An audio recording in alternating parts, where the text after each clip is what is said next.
This is going to be me when I see Machu Picchu for the first time, so I cannot make... Okay, but Machu Picchu is like a wonder of the world. That's not the same thing as Disney.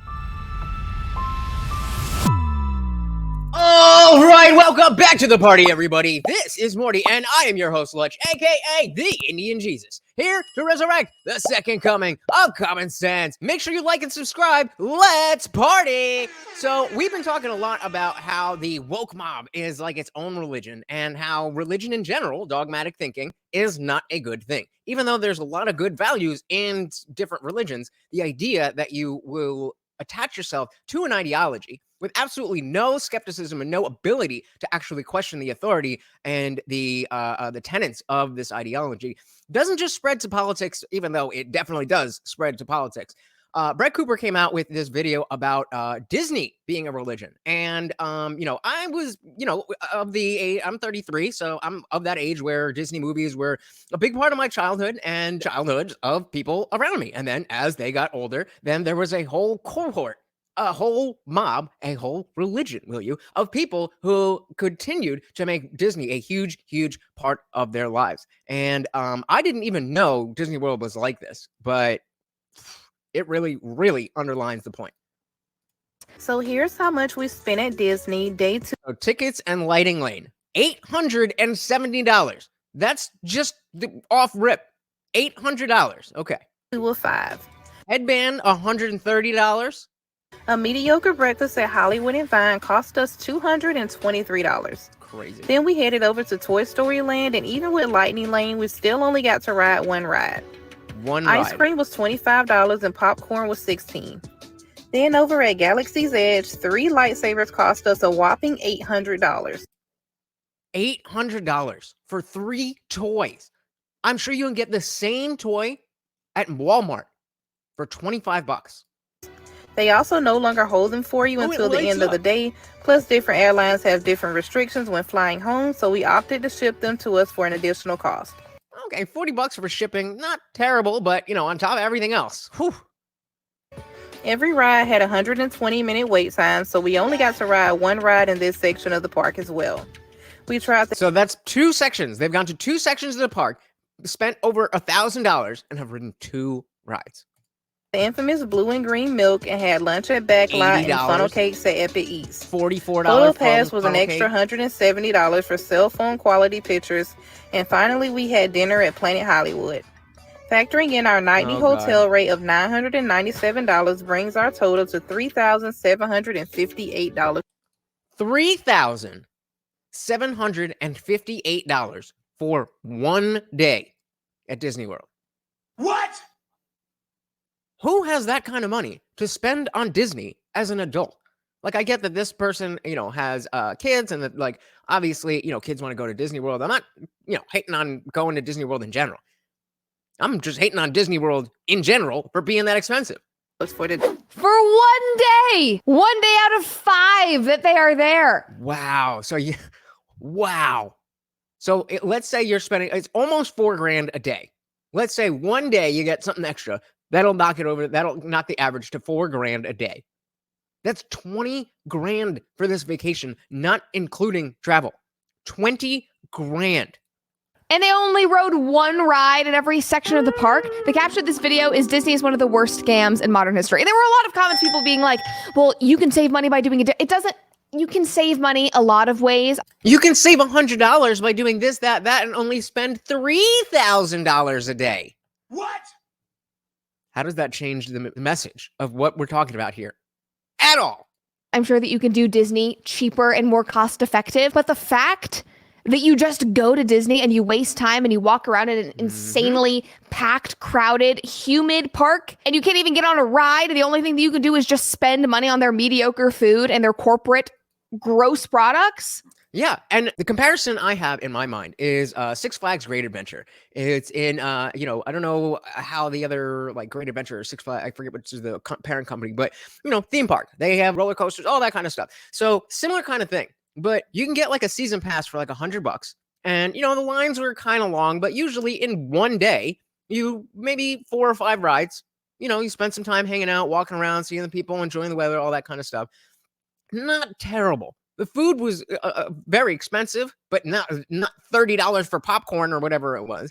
And once you spend, because I think it was like a $60 for a day pass, and so the season pass was like $90. So once you go 3 times, it's paid for, and then all throughout the summer, you don't have to have any money because you can just go. And then you can, because you don't have to worry about being in the park the whole day, you go in for 10 minutes, you go back to your car, have some lunch, go back in because you got the season pass. But it doesn't seem like this is anything close to what a Disney World trip is like. That only further your addiction to their brand?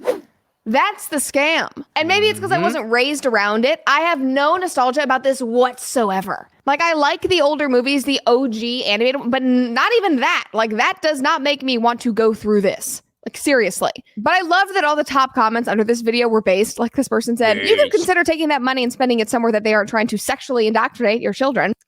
Based. And if you agree with that comment, you will definitely find a home at the Indian Jesus Discord server where the party never ends. 24/7, we are in there hanging out. And of course, after every live stream, we go in there and we have a panel discussion where you are not stuck behind your keyboard, but you are part of the discussion, whether you want to have your camera on or off. It is a great time. Come and join us. Somebody else said, it's the magical land where everything is more expensive. Another person said, this is all accurate. As a local living in Florida all my life, a Disney ticket back in 1989 was like $30, LOL. Things have absolutely changed. I'm 37 and have decided to spend my disposable income elsewhere.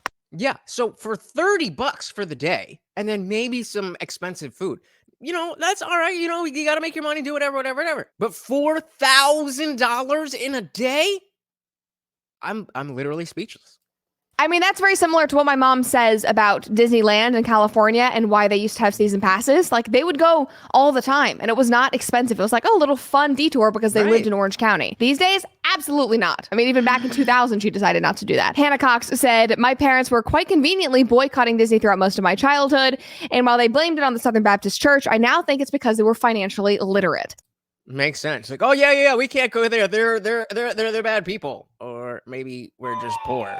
Somebody else said, my kids will grow up without subsidizing Disney Corporation. But if the lines are so long, obviously plenty of people are willing to pay. No shit. Because Disney has their hands in literally everything. Kids as young as like 4 years old, I want to go to Disneyland. That's weird. We have to admit that that's odd. And I don't know if it's odd. I mean, kids always want to, whatever they watch on TV, the movies they watch, they always want to dress up. If they know that that's a place, I don't think it's that weird that the kids would want to go. I think it's more weird when the adults want to go and not just go once, but go twice, have their wedding there, all this kind of stuff. That is what I find weird. And that tweet is just great. Like, this company is using children's impressionable nature to make money and grow the company. So basically, they have 2 agendas. Their not so secret gay agenda and their indoctrinate children into Disney adults agenda. The horror. And yes, that is an agenda. I said it. I'm totally fine. You guys can be upset at me. That is literally what they are trying to cultivate. Does anybody disagree? Does anybody disagree? Please let me know below. Obviously, we know that their not-so-secret gay agenda is alive and well, but this other one is working very effectively as well. And we know that due to the prevalence of modern Disney adults. And I'm not going to go full throttle against Disney adults. Do not worry about that. I will. I'm not going to go too hard specifically because I don't know enough about it. It's a weird obsession with childhood stuff. But it's weird. A few wonderful Disney adult friends, like, live your life, do whatever makes you happy. I just think that it is an interesting phenomena. Now, a couple of weeks ago, we talked about kidults, the adults that are driving the toy and young adult literature industries. Yeah, that fits perfectly. Kidults. I talk all the time about raising the age of majority from 18 to 21 or maybe even 25 because of this. Exactly what she's talking about. I never use the word kidult, but this arrested development where, the 18-year-olds of 2023 are not the same thing as the 18-year-olds in 1930. But they also drive a significant portion of Disney's endeavors. Now, if you've never seen Disney adult clips, and you should, because the hashtag has like millions and millions of views and I never have, but I have a feeling she's going to show us videos, and it's quite funny. If you've never seen any of those, here's one that has amassed almost 3 million views. This is a woman seeing the castle or something. Music. Oh my God, I'm finally here. Even though I was here last week. Oh my God, it's amazing. Like, what are you looking at? So pretty! Oh. And you're not even there. You're looking at a castle that's 3 miles away. I don't get it. Oh, God. It's so absurd. Like, she got torched for this. There were so many... Good. She deserves it. What are you doing with your life? There was a Fox News article about this woman's TikTok because I got so many views and the comments were so absurd. And I could make jokes about this, and I was about to, but then I caught myself because, let's be real, this is going to be me when I see Machu Picchu for the first time, so I cannot make... Okay, but Machu Picchu is like a wonder of the world. That's not the same thing as Disney. I mean, it's still kind of geeky, but hey, you're into what you're into. But it's not something that is specifically aimed at children. Machu Picchu is part of history. To compare that to Disney World?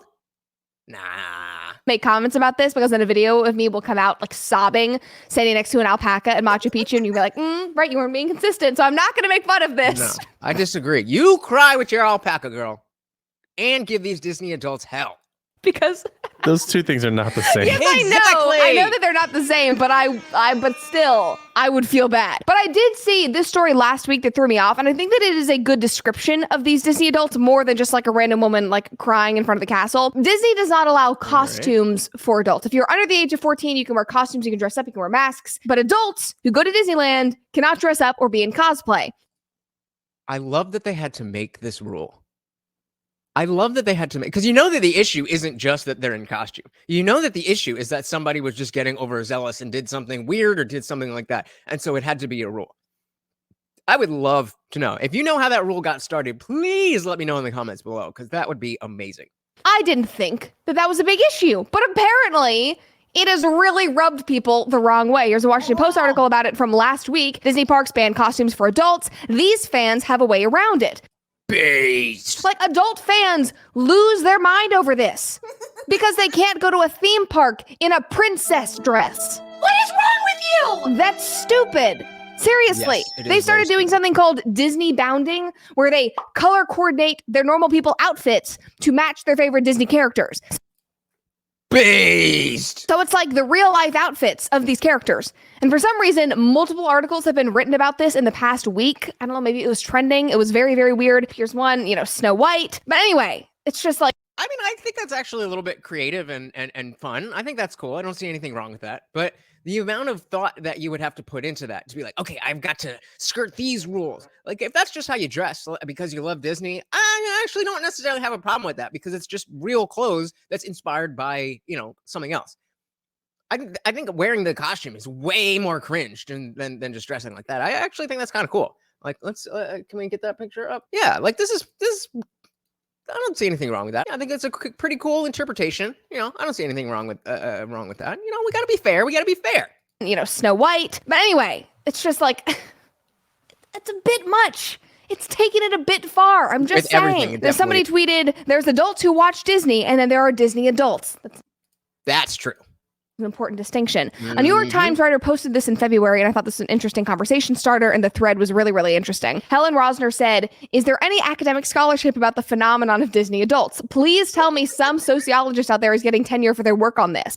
There has to be. There has to be. If there's classes in how to speak Klingon, then there's definitely somebody doing this. And then she went on and said, "I feel like it's pretty straightforwardly a we all have in our hearts a void filled by religion thing, but maybe it's more complex than that." And speaking of religion, NPR did an article about this last year and came to a similar conclusion. The Disney adult fan, it's like a religion. You have adults that are obsessed with climate change, and you have adults that are obsessed with Disney. You have adults that are obsessed with their Sky Daddy, and you have adults that are obsessed with the idea that a male can transform into a female. All of these things should not have your allegiance without some level of skepticism being present. You have to be able to say, okay, fine, if that's what you believe, that's what you believe. But you have to have some place in your mind where you hold that, okay, I could be wrong because I don't know everything about everything. And that seems to be lost, whether it is religion, whether it is wokeness, whether it is Disney, whether it is anything else. That this is right, and it can't be any other way. because they have a void in their hearts and they lack meaning, apparently. Somebody said, for some adults who love Disney, it is like a religion. Jody Eichler-Levine, a professor of religion at Lehigh University, researches Disney and its connection to religion, how world religions intersect with Disney, and how Disney itself functions as a religion. One of the ways that Disney is like a religion to some, Eichler-Levine argues, is as a pilgrimage of sorts. People see their trips to Disney in a very reverent light. I'm going to Mecca. Oh, you mean, no, in Disney. Oh. People will go there and talk about being transformed or making crucial memories, and they'll go to mark particular life cycle events, like announcing a pregnancy or after they've gotten through treatment or illness. Again, like that video we watched, that woman was having this like out-of-body sobbing pilgrimage experience when she saw the castle for the first time. Now, Yeah, and I know people who have gotten married there, and I cannot imagine the amount of money that it costs. And if you have all the money in the world, do whatever you want. But I know they didn't have money like that. So all I'm saying is that it doesn't just have to do with politics. This idea of being dogmatic that I stress so often is apparent all over the place. And it used to be not that big of a deal because the groups were very few and far between. Outside of actual religion, these types of cults were very extreme and very few and far between.